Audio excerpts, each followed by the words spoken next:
You say you wrote it kind of like we would know this, but blew my mind. Michael Jordan was poisoned for the flu game?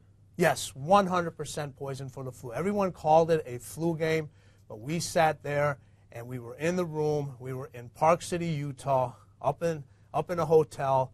Room service stopped like at 9 o'clock. Then he got hungry, and we really couldn't find any other place to eat. So we ordered he said, hey, the only thing I could find is a pizza place. So he said, all right, order pizza. We had been there for a while, so everybody knew what hotel. I mean, Park City, there's not many hotels back then. Right. So everybody kind of knew where we were staying. So we ordered pizza. They come to deliver it. 5 guys come to deliver this pizza. And I take the pizza, and I tell them, I said, I got a bad feeling about this. You told him? I said, I just got a bad feeling about this. And, no. You know, he just, out of everybody in the room, he was the only one that ate. Nobody else had, and then 2 o'clock in the morning, get a call to my room, come to the room, he's curled up in a fetal position. We're looking at him, finding the team physician at that time, and immediately, it's food poisoning, guaranteed, and not the flu. Now, you talk about using hatred, right? So I'm picturing Michael in this moment being like, somebody just poisoned me, right? You talk about using it as a motivation. This is one of the things you recommend to people who read the book who aren't elite athletes, right?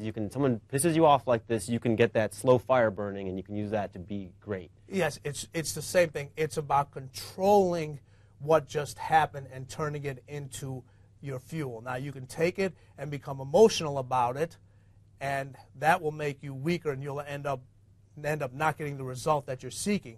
But if you take that anger, you take that fear, whatever it is, and you use it as positive fuel and learn to control it and channel it in the direction you want to, you end up getting the result of what's called the flu game.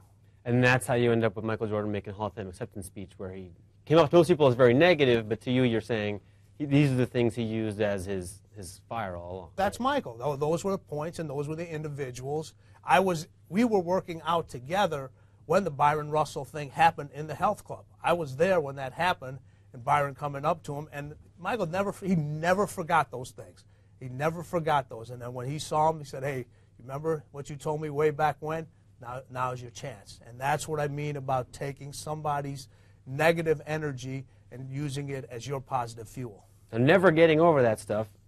I'm going to go ahead and believe you. It makes you a champion, right? But it also makes you kind of a difficult guy to get along with and to be around. With those individuals, it's about the end result. Right. So everybody, they put themselves in their support team. It's about the ultimate goal for that individual. So everybody that was supported around Michael, even Kobe now, is, hey, I'm a champion. You got to get me that championship level. You got to keep me there. If you can't, I will find somebody else that will. All right, so it keeps everybody around to constantly be on their game, understanding we have to work as a unit, because if we don't have that same focus that he has, we will get replaced. All right, interesting stuff. Thanks, Tim. No problem. Than just the Jazz.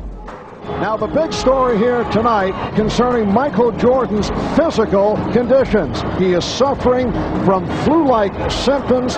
His status is uncertain. The bad news for the Bulls, the stomach virus that has hit Michael Jordan, and you wonder just how much, how long, and how hard he'll be able to go. In his weakened condition, Jordan was up against league MVP Karl Malone, the confident Jazz, and the raucous crowd in Utah. I don't know if Michael can carry the Bulls on the road against the Jazz. And on this night, it seemed that carrying the Bulls would be too heavy a load, as Michael's illness had clearly taken a toll. Meanwhile, Utah was only growing stronger. Having won games 3 and 4, the Jazz continued their surge. Exploding out of the gate, they raced to a 16-point lead in the second quarter. Stockton looking, whipped inside, Malone goes up, counts, and a foul. Everything clicking right now for Utah. In this pivotal contest, all signs were pointing to a Utah victory that would put them in command of the series. But while Jordan was still drained, he was finding the strength to persevere, and through sheer determination, he would keep Chicago in the game. MJ against Russell to the free throw line. Hangs in the air, jumper good. Oh, shot. Nothing but net for Michael. Bad pass, lost the handle. Here's Jordan, comes down on Hornacek, goes to the glass. Driving layup for Michael.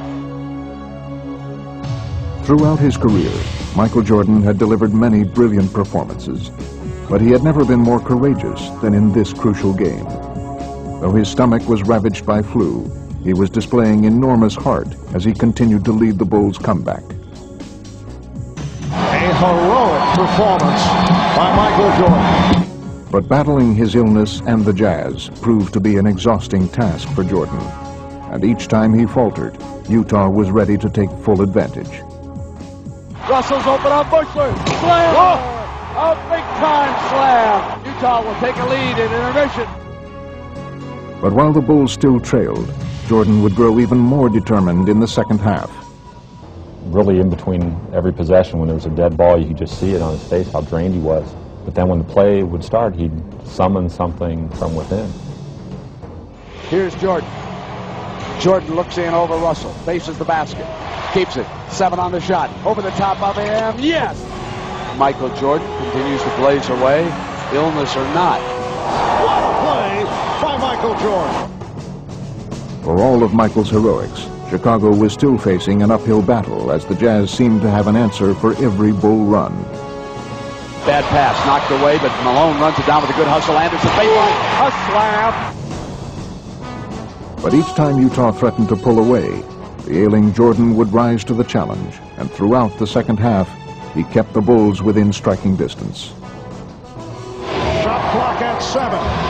Jordan shooting. Yes. Michael just laboring to get back to that defensive end, just trying to get to the finish line. Still, Karl Malone was carrying the Jazz down the stretch, and the question remained, would Michael have enough strength to lift Chicago to victory? Sweat just pouring off Michael Jordan. No time to rest now. Here is Jordan, outside. Chicago down 3. Puts it down, drives the lane, a running 8-footer, yes! Jordan had become an inspiration to his teammates, and his remarkable effort had led the Bulls all the way back.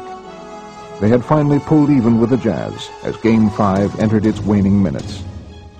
Control of the game and the series was now up for grabs, and it appeared that Utah was ready to seize the opportunity. Loose ball, picked up by Hornacek, no whistle, shot clock 2, Stockton, 3, for the lead! Another huge 3 by Stockton! With little left to draw upon but his will, Michael would try to make one final push. The score was tied with less than a minute left to play, and Jordan was the focus of attention. Could he deliver yet again? And all eyes here are going to be on Michael Jordan. On top, Pippen wants it, wants to go on Hornacek, demanded the ball, back Michael, open 3, yes! They lead it, 38 points for the Kings! Stuck a dagger at him with a 3, yes! A courageous, classic performance by the flu-ridden Michael Jordan. Propelled by their victory, the Bulls would go on to win the championship in Game 6, and Michael Jordan had added perhaps the most amazing chapter to his playoff legend. It's all about desire. You just got to come out here and do what you got to do.